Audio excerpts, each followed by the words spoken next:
Welcome to Podnutz Computer Repair Podcast, episode number 160. I'm your host, Jeff Halash. This is our live call-in show for computer repair techs. The call-in number is 1-888-697-0162. I just want to tell everybody a happy new year. Glad to be back in 2016, and hopefully we can do a lot this year, bringing this community together and growing it and helping everybody out there. So with that, let me introduce the co-hosts. We have Marvin Bee from MB Systems. How you doing, Marvin? I am doing quite well. Very good. Also, we have Tom Lawrence from Lawrence Systems. How you doing, Tom? Doing great. Awesome. And we have Brad Torrey from TTCS Computer Services. How you doing, Brad? Nice and sunny in Southern California today. We're Oh, good. whatever. Next. Okay. Good to have everybody on the panel today, and we're going to cover some really good subjects, I think. Let's start off with, I'm going to have everybody share one tip, solution, or story with us that we could all learn from.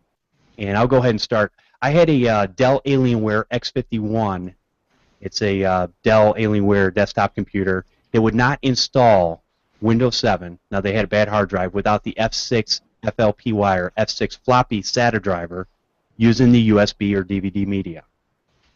I've never had it where it wouldn't recognize it from the USB media I had, so I was a little perplexed. What am I going to do? I tried some of the Dell drivers, some of the generic ones. I couldn't find one for that specific system. I went to the Intel drivers, which is where most of those drivers are, and downloaded a couple of those. It didn't work. So what I ended up doing was I had a Dell OEM for Windows 7 Pro, and what I did was I put that in the drive, in the CD or DVD-ROM. I plugged in my USB key with Windows 7 Vanilla OEM version on it, Home Premium, and I went to install it, and it went right through.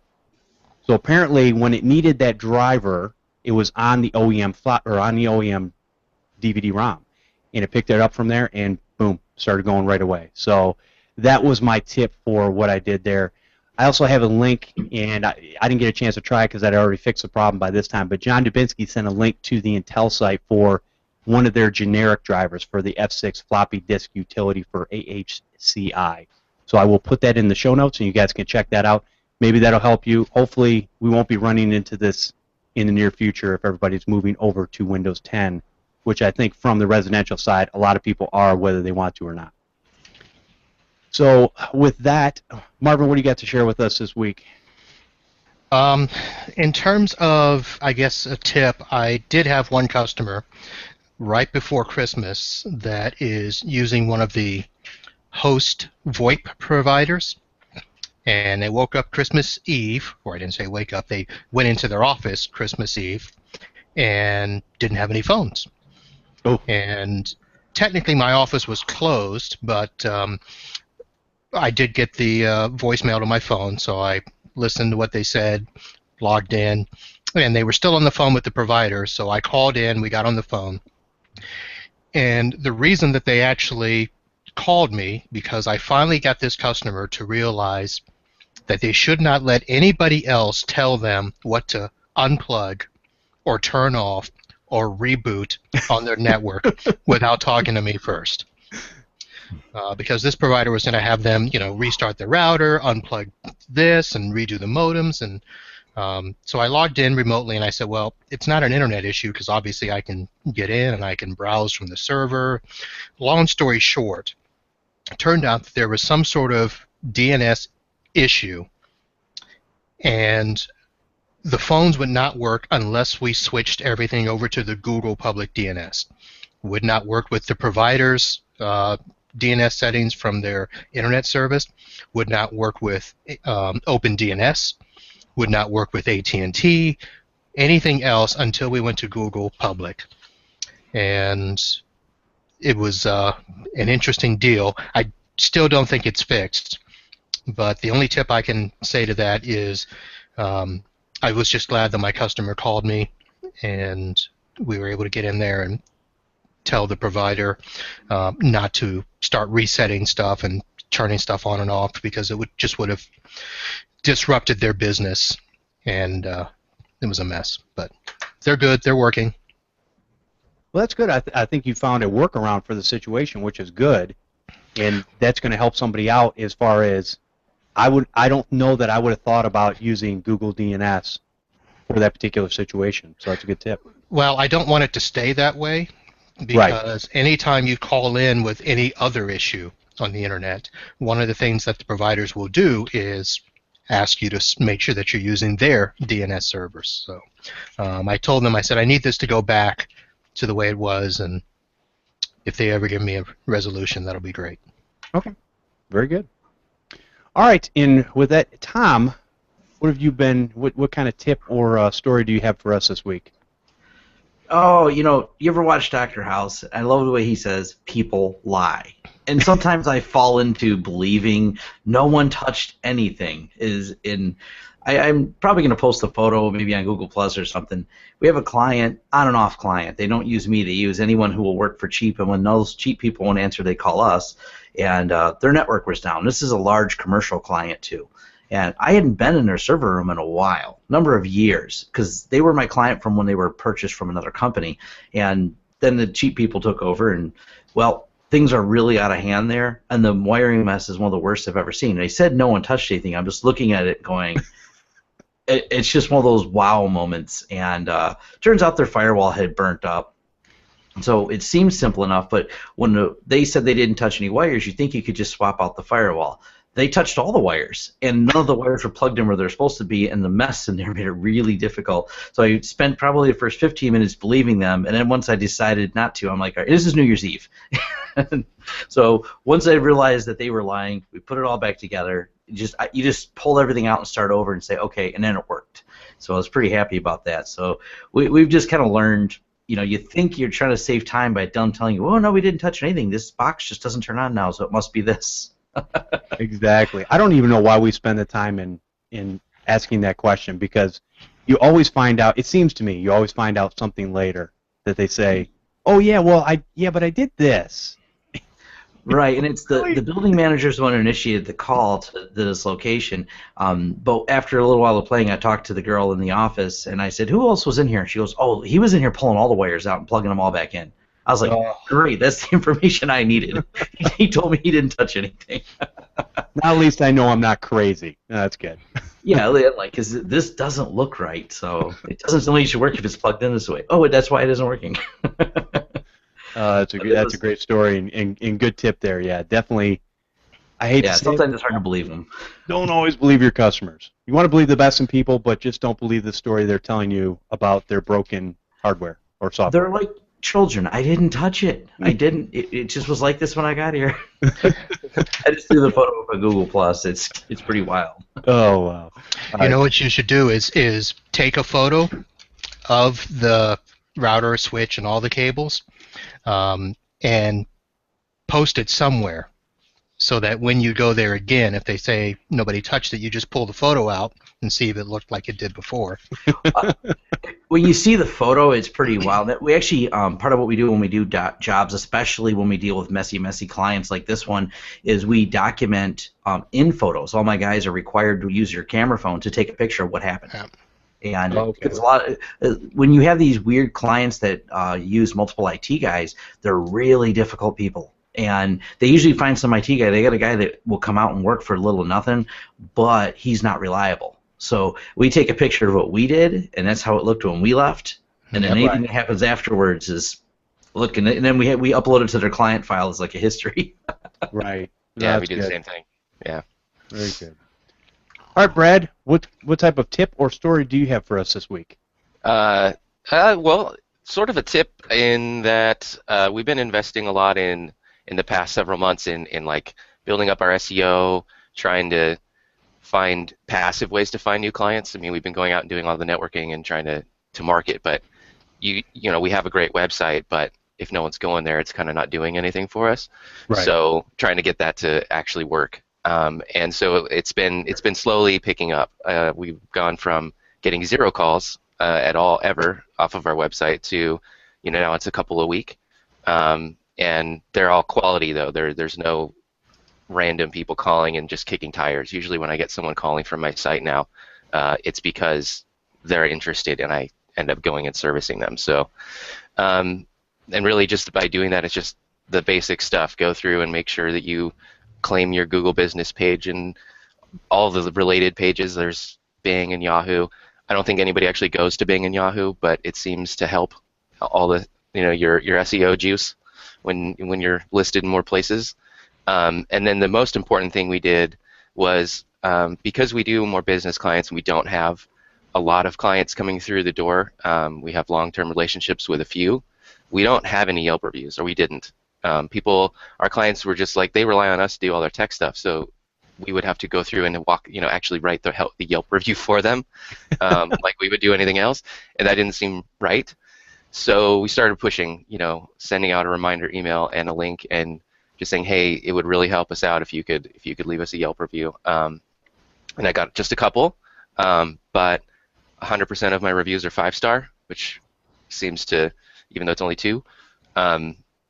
So what happened was yesterday I got a call, and it turned out to be actually the parents of someone I went to high school with, and he's like, yeah, I just asked Siri for computer repair, and you were like one of the only ones that came up, and you had 5 stars, so I called you. And that was just directly related to, one, it was the geographic location. Our address was close to them, and then also that Yelp gave us the 5-star, and that we had also been working on this other. And I think Siri uses Bing now, right? So being listed in the Bing business directory was actually key to that sale. So we're just encouraged by that. We're going to keep doing more Yelp review, prospecting, trying to get more people to get us more numbers of reviews in the 5-star range. And so yeah, so I've been meeting more clients. And then the other thing that I've been doing, and I don't know if everyone has this available to them, it depends on if your community is active in this community or not, but there's an app called Nextdoor, and it's kind of like Facebook meets Craigslist, but you have to be it has to be like people in your neighborhood. So you sign up, you tell it where you live, and it joins you to a neighborhood. And so like when you post things like, I found a lost dog, or I'm trying to sell this crib, or whatever it is, or somebody broke into my garage, I just want everybody to know this is like a crime report.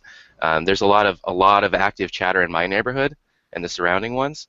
So I joined it strictly just because it was interesting information. Find out when, like you kind of can monitor crime reports, you can help people out with the questions, and it was kind of a neat thing like that. And I really didn't do any kind of business marketing on there whatsoever for months and months and months. But then people keep popping up and going, hey, does anyone have a good suggestion for security cameras? Or, I'm looking for a good computer guy. And so then I started slowly, it's like 90% just community involvement and 10%, hey, I do work on computers. I do this stuff. So I'm picking up some clients doing that too. I did security installation last week, and I've got a computer on my bench now that I picked up from one of my neighbors. So just working on those 2 angles of just trying to get people coming my way, and it's been working. Awesome. That's very good.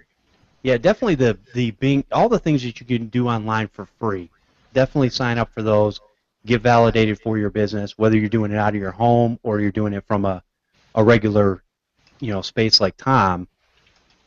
Definitely do that because it's free. It helps with the SEO, and I would say that a lot of people's probably computers are set up on Bing.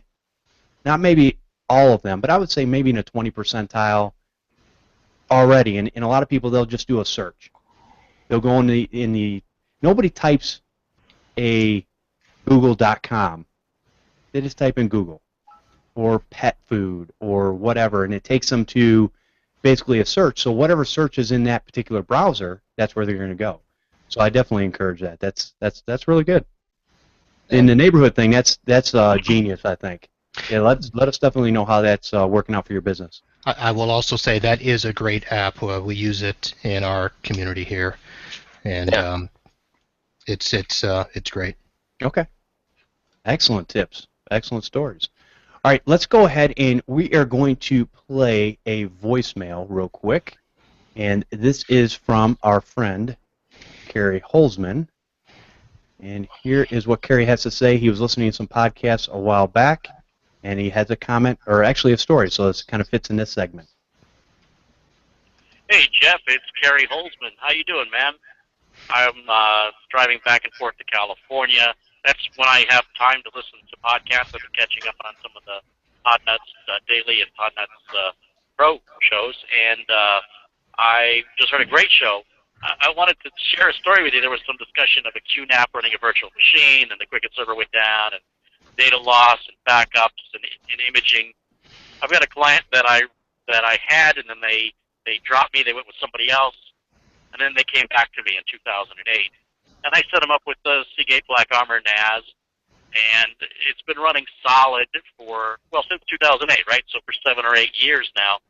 And it had a drive fail now and again, and they don't even know when it happens. I swap them out, everything's good to go. And so I got a message the other day that one of the drives failed. And this happened when I was in California, and I thought, well, when I get back, I'll swap it out. When I got back, I pulled the drive and realized I didn't have any spares. Usually, when a client, when we use the last spare, I have them order more, and I guess I dropped the ball. I forgot to tell them they needed more. So I wasn't anything I could do to repair it. So I ended up rebooting the machine, and it said everything was good. And I said, oh, well, that's weird. And then I got a call from the customer the next day saying they couldn't access some files on the server. They just show up with little black X's next to the file names. I've never seen that before. So I look at the server status, and instead of drive 3 being bad, it says drive 3 is now good, but drive 2 is now bad. Like, okay, that's kind of weird. And so the data's now kind of getting corrupted. So I have them reboot the machine again, and then the machine says, yeah, all the drives are good now. Okay, that's weird. So everything's working great for about half the day, and they call me and go, no, same thing's happening again. I look, and again, drive 2, it says, is missing. It actually says the drive is missing. The original drive where I got the notification that kicked all this off was drive 3. Now, what are the odds 2 drives are going to go out at the same time, right? This is a 4-drive RAID 5 array. So I'm a little panicked because I'm unable to complete the backups because the minute the synchronization software that I use hits a corrupt file, it stops. And it requires user intervention to tell the software to skip that file and keep going. But in the meantime, those files are the most recent files they've worked on and are the ones that are most important to them. What I do for this client is we've got 3 external drives. One stays plugged into a desktop that does the backup every Friday night. It's a file synchronization from the NAS. Once a quarter, every 3 months, I give the owner one of the hard drives to take home. And he brings the one previously from home back to the office to go back in rotation. And about every other week, I take one to my office, so we have off-site backups. And I had just given the owner his copy to take home just before this problem happened. So anyway, we ordered 4 brand new drives. They're 4 1-terabyte drives. They're like $45 a piece now or something ridiculous. So we just replaced all 4 drives, reformatted the array, copied all the data back, which took about straight through about 36 hours to copy all the data, over 500,000 files. And lo and behold, the corrupt files were still corrupt. And those, again, were the most important ones. So I said, well, have the owner of the computer, I'm sweating here because, I'm proud that this customer has had 0 downtime and 0 data loss since I took over their business IT support in 2008. And I don't want to ruin that reputation I've got. So the boss brings in the backup from home, and lo and behold, all those files that were corrupted from the backup, copying the corrupted files from the server, were in 100% perfect condition on the previous backup, and there was 0 data loss. Oh, I could breathe again. But I'll tell you what, that was a tense week, and certainly lessons to be learned. We're going to probably institute a policy where we change the drives out. I heard you mention you change your drive out every year. I think that's a bit excessive, but I think every 2 to 3 years, we should just change all 4 drives out on the NAS. And if we do them one at a time, they should rebuild, over the course of a night. So it would take 4 nights to do it, versus having to copy, the whole thing back from an external drive plugged into a USB port on a workstation, transferring through the network. It's a pretty slow way to move 1.3 terabytes of data. I wanted to share the story with you. Thought you'd enjoy it. So anyway, hope you're doing well. Keep up the great work. I'll talk to you soon. Bye-bye. Oh, Carrie, great story. Yeah, that definitely is one of those things where you you panic a little bit and go, oh, I hope we've got something in place that can save us. Now, I've heard, and I don't know, maybe you guys can speak to this a little bit better. I've heard that RAID 6 is a little bit better for these types of situations where you have two drives go down. Because a lot of times my understanding is when you buy drives in a lot or at the same time, chances are you're getting them from the same lot, and there is a chance that if one fails, that you absolutely could have another fail. Yeah. Anybody- Was it you, Tom, or somebody else on Podnutz has said when they set up a RAID, they buy the same drives, but they get them from they order one from one distributor, and they space them out so that you kind of avoid that lot situation where you got 4 bad drives coming to you from the same lineup. Yeah. When we build our RAID arrays, we order the drive from 2 different vendors, or 3 depending on how many drives we're getting. We at least are interleaved between, so they shouldn't be sequential serial numbers out of the same batch. Yeah. We since you said that, we've implemented that as our policy as well. Seems like a good plan. It's one of those things that's so obvious when someone told me, but I never thought of it until someone mentioned it, and I said, "Wow, that's just stupid simple. Like order from 2 different ones, because you're right, you could get a bad batch." Right. Now, Tom, do you guys put in RAID 6? What types of RAIDs do you guys actually do over there? Generally, yes. That's what we if we're building a FreeNAS box, we're going to go with that. For some of the Windows boxes, they'll just go with mirrored because the clients are usually just doing file servers that they want to be cheap on. So they'll just buy, get a Dell box, generic one, and have it RAID mirror set up. So at least it's mirrored. That's like the minimum we recommend for the server. When I can, I'll push them into something higher. But with so many clients moving everything to the cloud, I'm seeing less and less installs. Years ago, it was everything RAID because they needed all this high availability stuff with their Exchange servers. Everything now we push to the cloud, so they're like, well, it's a file server, we'll just go with that, and Right. So far, it hasn't hit us, but yeah, I don't even like to use, even though now with SSDs being smaller, using an SSD on your main machine and then having to have some sort of data drives and work with all that stuff inside of Windows or whatever. I don't like dealing with it, even though that's kind of the way we have to go. And so, but yeah, with all the stuff that's in the cloud, it does make it really nice for a lot of customers. And there's a lot of customers, residential-wise, that will use OneDrive. And so when you wipe their machine out and put everything back, it's like I just need to log into my account. I'm done. Everything's right there, all my documents. And now some of the other hoarders, I guess is the best way to put it, who have 80 to 150 to 250 to almost 500 gigs of information on their computers, usually a laptop. It's a bit excessive, but I don't think they throw anything away. So, it gets tough if you're into video editing, like all the videos I produce. I'm trying to decide what to do with all the videos. I shoot everything in full 1080 for my YouTube channel, and I'm just like, we have so much. We shoot, let's say there's 10 gigs of video, and I reduce it down to a 1 gig file, but maybe I want to reference something later because I shot all this extra B-roll. What do I do with it all? And my cousin's a YouTuber too. She does it full time, and she's got terabytes and terabytes of stuff. It's hard to figure out, and it's like storage is cheap, so we keep storing it, but keeping redundant storage is not cheap. Right. It does become kind of costly. Cost. Right. Good points. All right. Well, I think with that being said, I think let's go ahead and move into our email session, which is going to also bring up today's topic.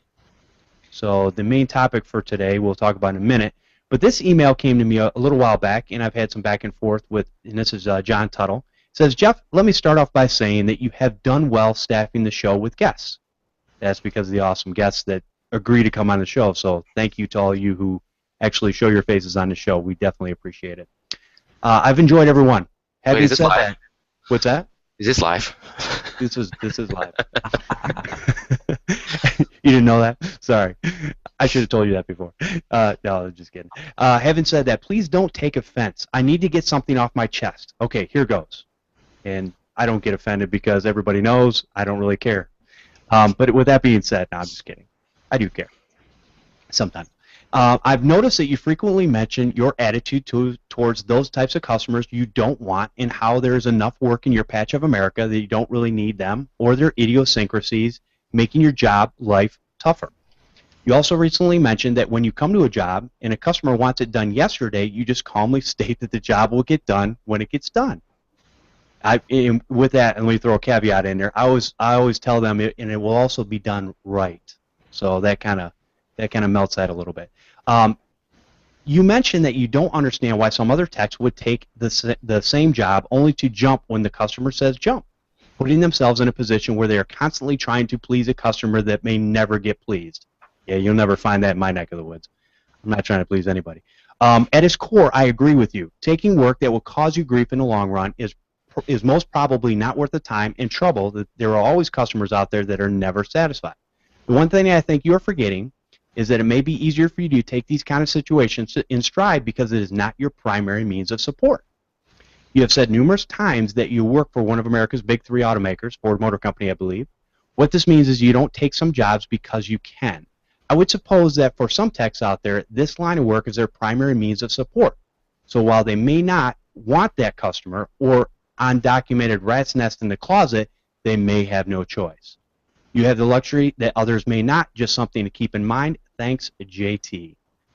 And I appreciate John, I appreciate the email. And you're right, and I wanted to go into this a little bit deeper because there are a lot of comments that we make on the show, or I make on the show. There's certain things that I do and don't do. Now, I didn't just make this up yesterday or 20 months ago when I started podcasting. I have been in many various businesses over the last 24 years. I've done a lot. I've lost a lot. I've gained a lot of knowledge. So I can show you many, many different ways on how not to do business. That's what I bring to the table. Because if it can be done wrong, I've done it wrong. Trust me. So with that being said, I want to go into our main topic, and that is basically going to be tips on dealing with problem customers, jobs, and techs that choose problem customer jobs because they feel that it's a necessary evil to get their business off the ground. And what I was really talking to John about, or when I've said that in the podcast, is I was really talking about attitude and self-worth. And that is where I expect, and this is just a simple analogy, and we can go into some other things, but I expect if I have a plumber come to my house, he's going to leave, if he does nothing, with a minimum $125 check. Minimum. That's what he's going to get. So a lot of times, there's a lot of us out there that do things on our own because we go, we don't want to pay that $125. We don't want to pay for somebody's expertise to get me out of this situation. That's fine. I don't have a problem with that. But there's no reason that we shouldn't expect the same for the expertise in things that we've learned over the years that can help the customer out. And that's really what I'm talking about, is know what you're worth. And we're kind of go into that a little bit. So, and I made a point of, my biggest thing is I hear a lot of business owners complain about how their customers treat them. And in my opinion, here's two choices you have. Take the job, stop complaining because no one forced you to take the job. It's a choice. It is a choice, regardless. Everybody's economic situation is different. I get that. I understand that. You're also talking to a guy who has a single income household. Okay, most people in America do not have that. They have dual income households. That's just the way it is. Or if you're really, really fortunate, you might have your spouse working with you inside the business, which I think is awesome. But the reality is there's not a whole lot of people that are doing one job that basically maintains their household. If you're going to take the job, that's fine. What I'm talking about is finding the right customers that you can build a long-lasting relationship with that will come to you for their every support need. It takes time and effort, but it is worth it in the long run, in my opinion. In my business, I'm looking to build a relationship with people. I'm not really looking for the one-offs. The one-offs are fine, and they are what builds your business over time. And there are times that you have to take those customers that are less desirable. Then you figure out how to basically, in so many words, get rid of those customers because they're not gelling with you.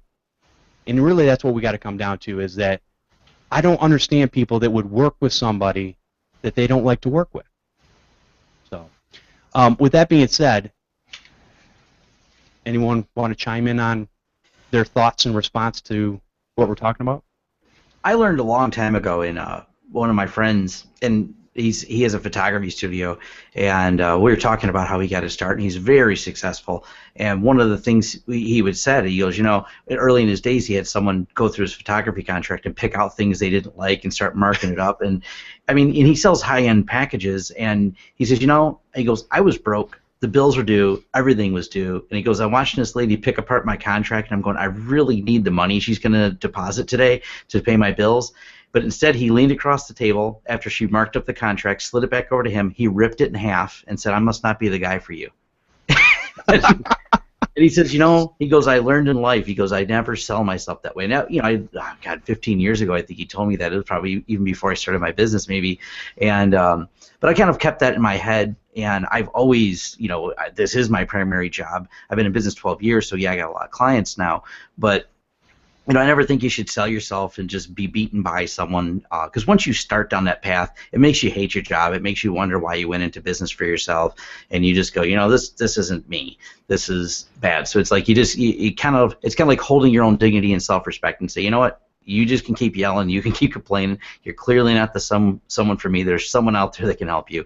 So I've always kept that myself, and I've had times in my life, early on when I started my business, when I probably could have pursued some really low-dollar stuff, and I just stuck to my guns and saying, I either make this much or I don't do it. And I feel as though that's really helped me along the way. So Right. It can be tough, like you said. It's easier, of course, if you have multiple incomes, but sometimes even then, when I started out, I left a really good paying job. I had a stay-at-home wife at the time, raising kids, and I left my job and started my business. And there was no plan B. There wasn't, I don't have a rich family or anything. I've been on my own since I was 19, so it was like do or die.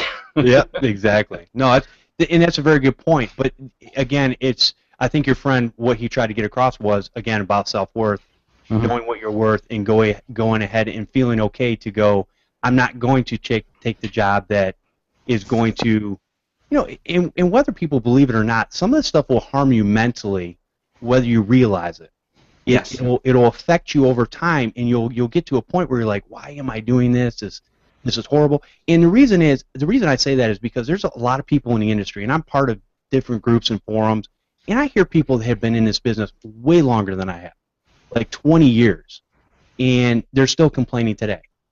And it's like, but have you done anything to change what you've done from the past to now? Or are you doing the same things that you started off with 20 years ago, and you don't want to go any farther past that? So again, it just comes down to self-worth for me. But Brad, how about you? What do you have to say to that? No, I'd agree that in the last year we've been really sticking to the price that we set. People will, call you up and ask you if there's anything you can do, and we just respectfully say, like, hey, well, we provide a really quality service, and we have a legitimate business, and there isn't any room in here for everybody to like give you a discount just because you don't want to pay the price. And we say it really nicely, and we usually always highlight the fact that it allows us to provide excellent service and quality results. And if they continue at that point, they almost always turn out to be a respectful client because they understand what we're selling. And if they don't continue at that point, I lost a sale, and I'm probably happy about it. So we just haven't had to run into that a lot recently. We've definitely taken those jobs, and at the time, it did seem necessary and probably allowed us to pay the bills. But at the same time, what you were saying is it just wears you out. I took a camera gig at this elderly lady's house, and I may even have told this story, but it was a nightmare. And at the end of it, I said, listen, if there's a hardware failure and you need warranty service, then I will answer the call. But otherwise, I don't think that we're really a fit, and I'd appreciate if you didn't call me for any further service, because that was a nightmare. I could get into a really long, awful story about how that whole went, but yeah, and with business customers, we've taken the standpoint of it's not a problem client necessarily, but maybe we just aren't a good fit for you. Right. I've only really had to fire one customer. I've been prepared to let other customers go, but we had a strong enough relationship that we were able to talk about the issues we had and convert them into an excellent client. So I think I try to keep the idea that whatever you believe in your head and the language that you choose is gonna like present your reality to you. So I try not to think of people as problem clients and more of just, is this a fit? Like how can we make this work better, instead of just like, oh, this isn't working, we need to just cut our losses. So Yeah, and I think with that being said too, is I think the other thing is that everybody has a price, right? So if you're willing to pay me enough money, I might be willing to put up with your junk for a period of time for enough money. So that, there is that too. But no, I again, it's one of those things that you need to be really careful. And I think what you'll find is when you do start charging more, here's my standpoint. What I don't like is when somebody sets a price on something and they want the price for less, whether it be at a garage sale or whatever, the car dealership, any of that stuff. To me, I'm looking at stuff. I'll give you a prime example. Here's a great example. I love to go to Macy's and buy a $50 button-up shirt, except I don't feel those shirts, even though they're nice, silky, real nice material and everything, I don't feel those shirts are worth $50. I feel they're worth about $20. So what I do is I wait till they go on sale, and then I go in there and buy them for that price. So when I look at my business, I look at it, I set a good, decent price to where I'm not the low guy, I'm not the high guy, I'm kind of just a little bit below the real high guy. And because I do that, I also talk about my business as more of a personal connection. Again, if I just want to see you once every 5 years, that's fine. That's not what I'm looking for. I'm looking for a set number of customers that will come back to me for every need that they have, and I want that relationship. So that especially as a one-person shop. I mean, if I want to churn and burn, sometimes it's probably a little easier to do that with employees, I would say. I don't know because I don't have any in this particular situation. So, but with that, Marvin, what do you have to say to what we're talking about? All right, start the clock.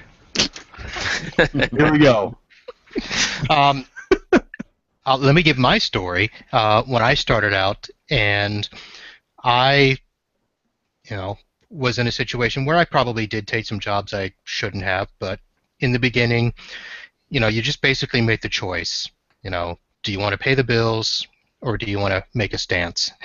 Sometimes pay the bills wins out. Right. But when you do get to a certain point, and I had a gentleman that was a very good regular customer, and this was back when I was doing a lot of residential, and he technically was a home business at the time, and he was trying to do some invention thing, so it was like, he's going to invent this thing and patent it and make a whole lot of money, and he would just call me all the time, and it was about a half-hour drive to get to his place.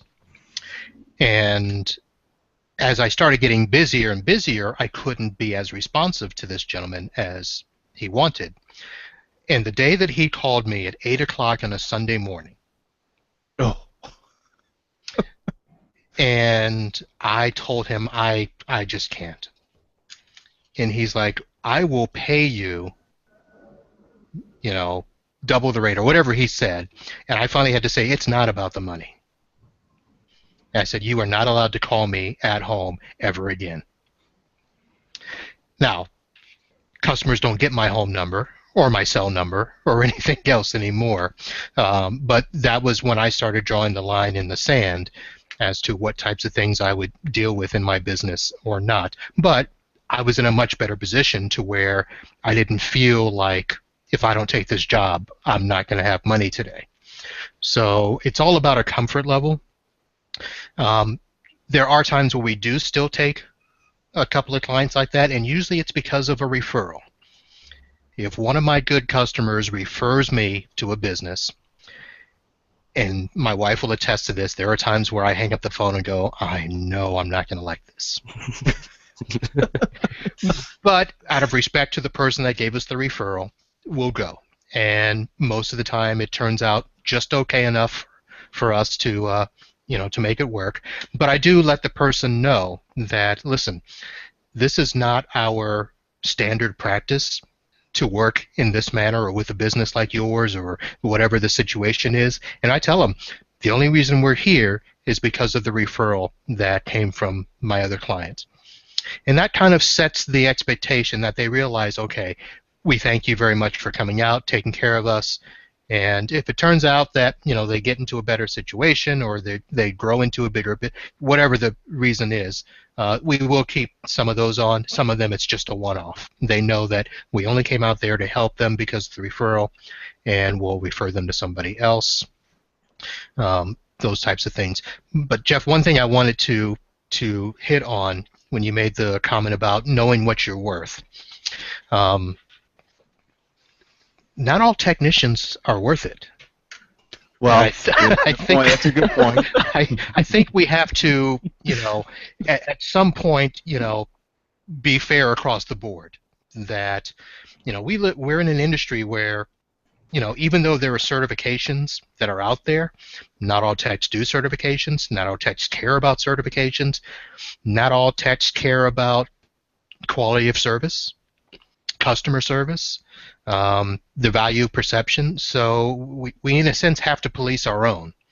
So, you know, for techs that have been in the industry 10, 15, 20 years and are still complaining that they're taking those types of jobs, you know, I don't think that it's up to us to help them figure out what they need to do right. If they haven't figured it out by now, you know, there's either, you know, a really good reason that they can't do it or that they won't do it. So I just wanted to throw that hammer down. No, I hear you, and I hope that I try, and I understand what you're saying. I really try never to give up on anybody. And people used to say back in the day, you can't teach an old dog new tricks. And my response to that was, well, you can't teach a dead dog nothing. So with that being said, I always have the, even if it's a remote hope, that someone can change their ways and learn and grow and establish themselves. Because I also believe that if you go back and look at history, a lot of people really didn't really start making their fame and fortune till well into their 60s. And nowadays, you look at a lot of people, and there's a lot of these startups and different things that are just fly by night, but they make a bajillion dollars, and they're up and gone, here today, gone tomorrow. But as far as from the tech standpoint, there's a lot of good techs that I've seen that have charged cheap prices, and they last about 8 months. There's a lot of lousy techs that I've seen charge cheap prices, and they're gone in about 8 months. So I think there is a disconnect. And one of the things, too, is I still, and I agree with you that not every tech is worth it, but I also see 75% of the people still getting out of the business. Because I believe part of it is because a lot of them, and maybe it's because they are lousy techs, they can make more money at a job being told what to do than they can working for themselves. So that's understandable. Well, there's a lot of factors that go into that as well, depending on where they are, what their market is. I do believe that there are a lot of places where there's probably not enough business to sustain the number of techs in a particular area. Sure. I do think the economics, too, are changing for our industry, where if techs continually undercut each other, it hurts us all. Mm-hmm. I agree. So if you've got a tech down the street that's charging, you know, even if it's, you know, 25% less, you know, that can cut into your money there. So, you know, there's so many factors as to why people might be in those situations, and it might be that, you know, if they're in an area where people know that they can beat you down on price, you know, what option do you really have? And I mean, I live in an area where we're big enough and diverse enough that even though there's a ton of people that are really, really charging low prices, I know that there's just as many people charging really, really high prices. So I don't have to fight that battle. I can be in the middle, comfortably charging a fair rate, and there is enough business here. And it's also about how you set up your business too, because you are you've went from the business of having employees to the one-man band, so to speak, And because of that, I think that you've been able to keep some costs and things under control, that you can go out there with your business and make still a good living doing what you do, even though it's just, well, I know your wife works with you, but doing a lot of the tech support yourself. Well, let's correct that. She works for me. Actually, I'm sure if I were to talk to her, she would say the other way around, but okay. You know what? Here's the thing. She lets you think that she works for you. All right, wait till you see her Christmas bonus check to see what. I'll chime in a little bit on this. I think in our market we see a whole lot of churn, especially in the tech industry as a whole, but specifically in the repair business we're in. It's a low barrier of entry. You want to be a tech, you throw up a Craigslist ad and say, "I fix computers." Right. You know, if you doctors, lawyers, you have bar exams, you have all the different things you have to do to become in some of the other professions. But this is a low entry system. I mean, you really don't need a lot of tools. You just need some advertising and some marketing. So, so I see that so much, especially in here. We have a lot of people who have opened up businesses, and I watched them close. You know, having been in business in 12 years in this same area, I've watched so many of these companies come and go. And it's a lot of times these investors, and we had a couple ones on the street, and these Arabic fellows they started a computer place. They have no idea about computers. It was funny because I got to know them a little bit, and it turned out that they were deciding whether or not they would open a gas station or a computer store, and they heard computer stores were more profitable. And they had no idea about computers, so they just put some kids that they hired from a Craigslist ad in the store to run it. It just didn't last. So they just kind of see the dollars, like, that computer business make lots of money. I'll just put a store and made it look nice. No idea how to run it, and it was closed within 2 years. You know, they lost a lot on it. and I think you need to, as you're building your business, you also need to invest in your business. And whether that's investing time in continuing your education. Here's a problem I've seen in the industry. And we can go and we can talk about, I can show you mortgage brokers to insurance to real estate agents. And most of the people, and I'm just going to put this out there, they might get a little mad, most of those people in that industry suck at what they do. Yes. And the reason is because they get their license and they never continue their education past that. Well, as a business owner, you have the opportunity and the ability to continually put time and effort and knowledge and learning into your business. And if you're not doing that, you're really shortchanging yourself.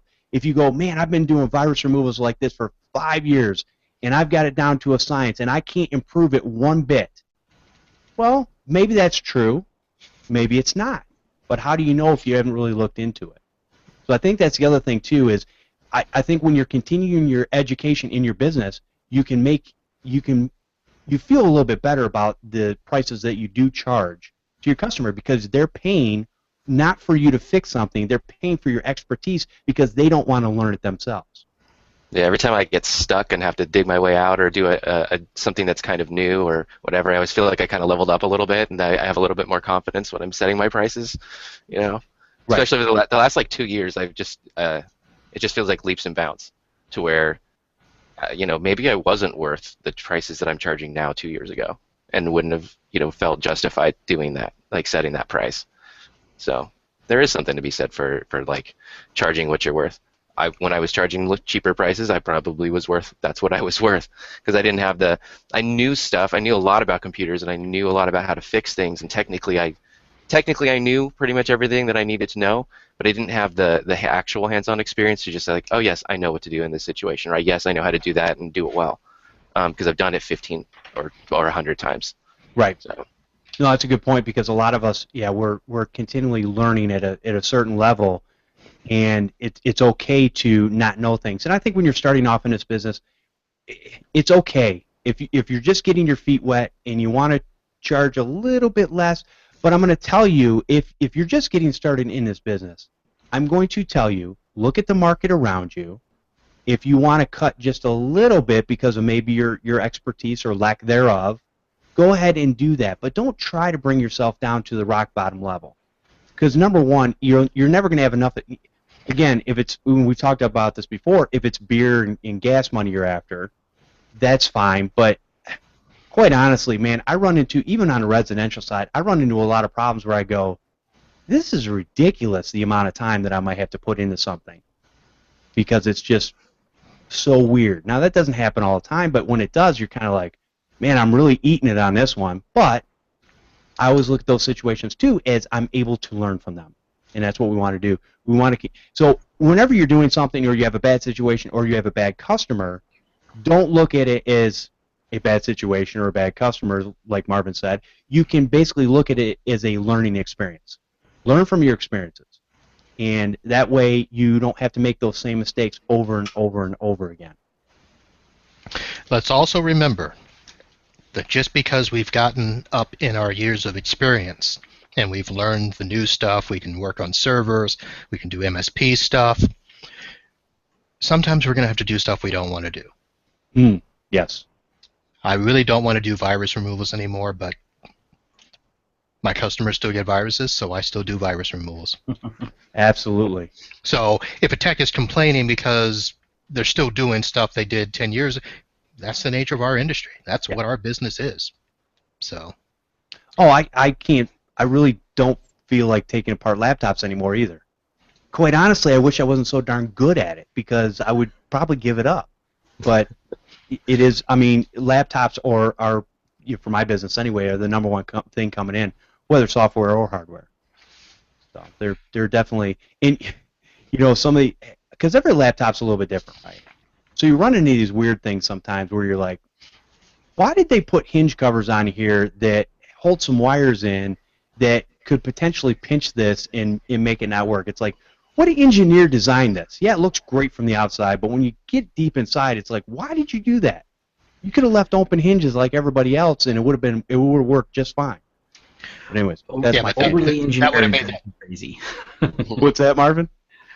Oh, I was going to say that makes a $299 computer worth $599, and Right, that's true. Yeah, the over-engineering is crazy. It's just, it'll drive you insane. Go, what were they thinking when they designed this? And this comes across, you remember years ago some of the overly complicated Dell cases that used to split in the middle, and you're like, why did you make a case so complicated like this? This is harder. This is harder. Awful. I've got a couple sitting down in my basement right now. They are, and I still, to this day, when I try to get inside those things, it takes me like 5 minutes. I'm like, this is ridiculous. Are you kidding me?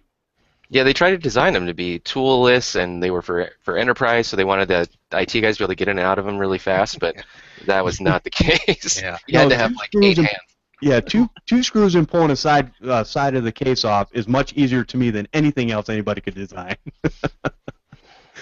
Oh. Toolless computers made by tools. So I guess with all that being said, one of the things that I wanted to say is that a lot of the stuff we talk about on the show is not necessarily going to be cookie cutter.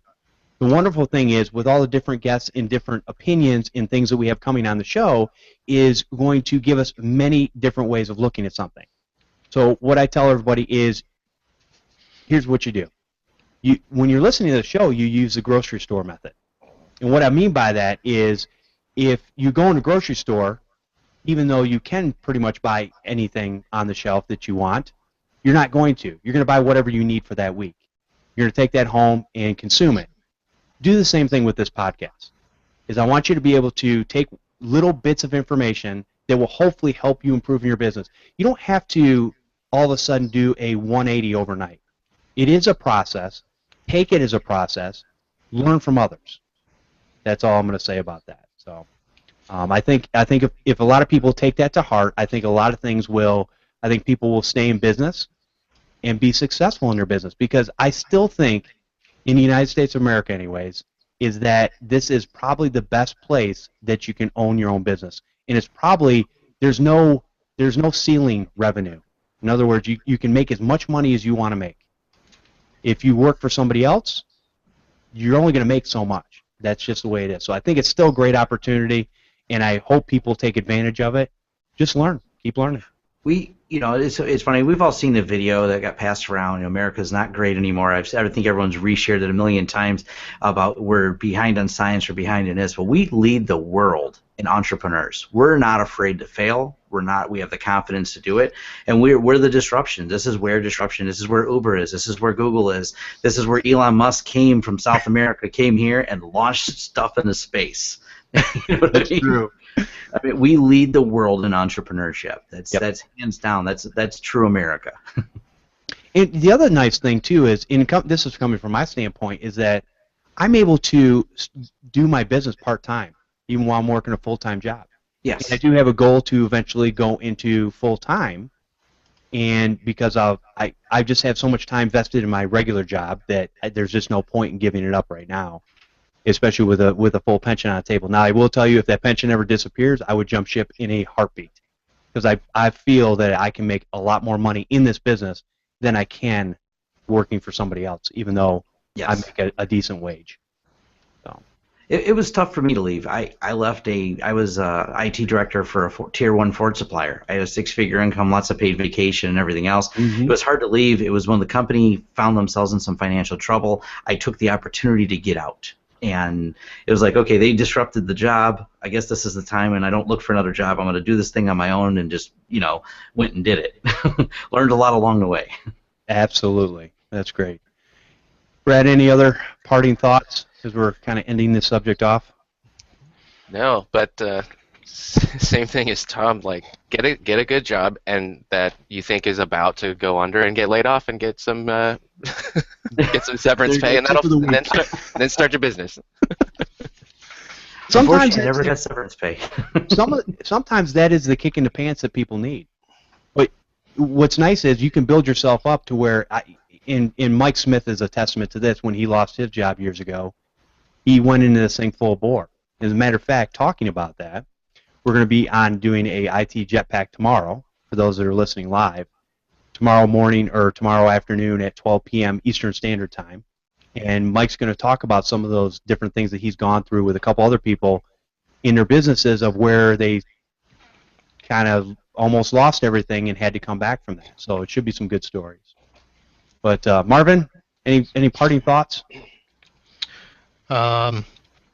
Yeah, well, I don't really want to talk about it, but I do want to put a reference in the chat for anybody to go to thevarguy.com, VARGUY.com, and there's an article on there called Menace or Mensch, the IT Industry's Controversial Man in the Van.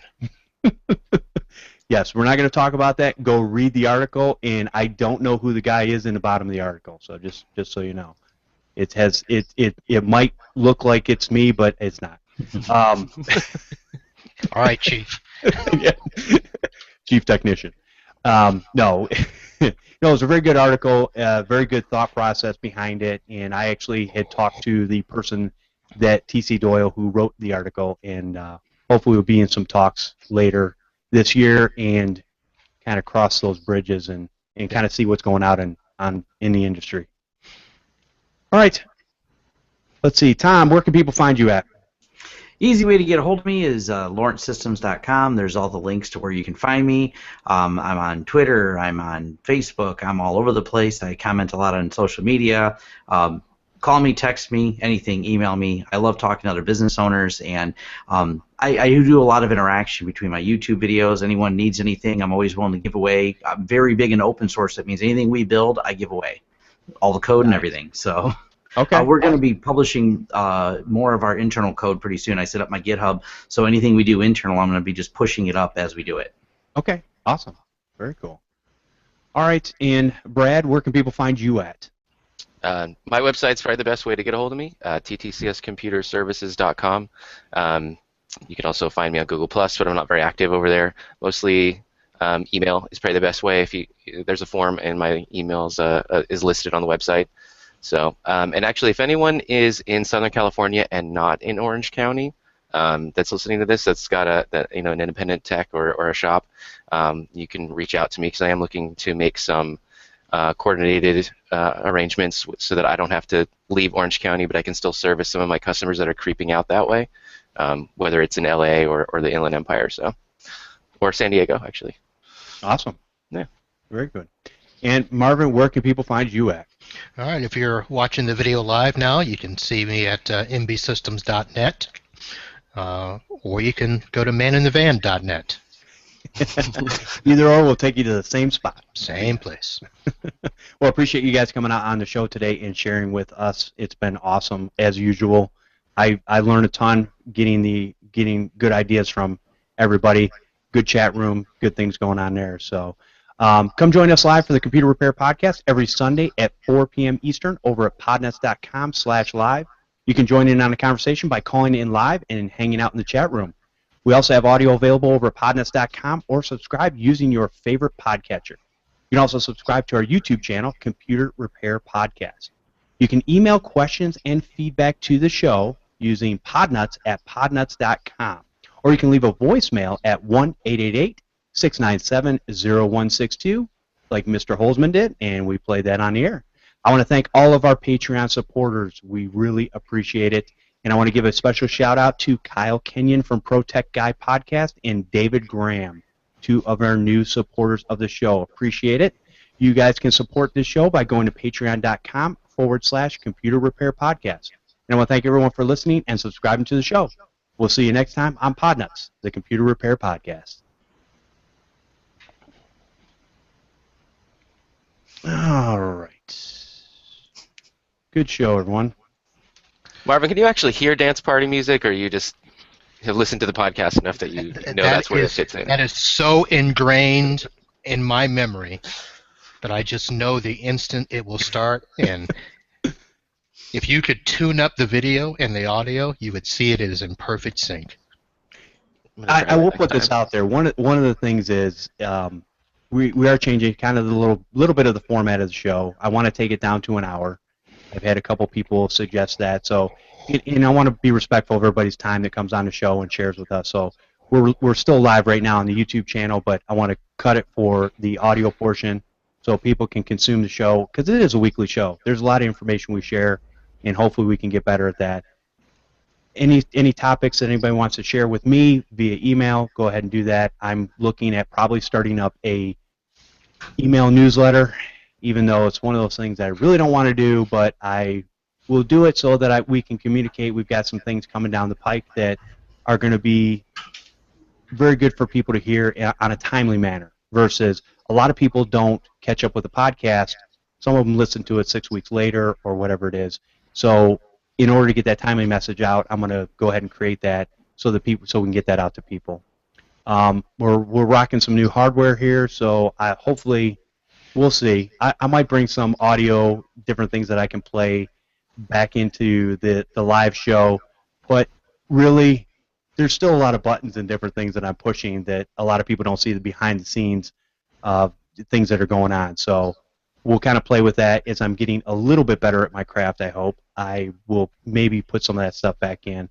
So at some point I would love to basically redo the intro music and outro music. Just I don't have the talent nor the time, so it's just not been one of those priorities. But anyways, so there's definitely some good things coming down the pike for 2016 that we want to make the community a little bit better, and got a couple other things we're working on too that I don't want to talk about right now, but things that will be coming down the pike that I think everybody will help people in this community on a regular daily basis. Because I believe, like Tom said, that a lot of this information, I'm not really concerned about you taking my business. Quite honestly, if you can take it, you can have it. I'm really concerned about helping others out there and getting the message across. And I think I said this back in the beginning when I first started podcasting 20 months ago, is that a rising tide raises all ships. Again, I have a lot of knowledge in my head from reading over the years. It hasn't gone to good use, but I've got a lot of knowledge in my head. So with that being said, yeah, I just it's great to have the community that we have, and I appreciate each and every one of you that does come out live and shares with us in the chat room. I don't follow as much as my guests a lot of times, but we do see the things that are going on there, so definitely appreciate that and keep it up.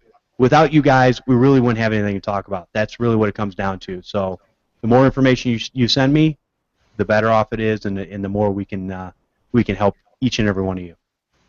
So I think with that, I'm going to officially end off the live broadcast, and we will see you all next Sunday, same time, same place, 4 p.m. Eastern Standard Time. Talk to you then.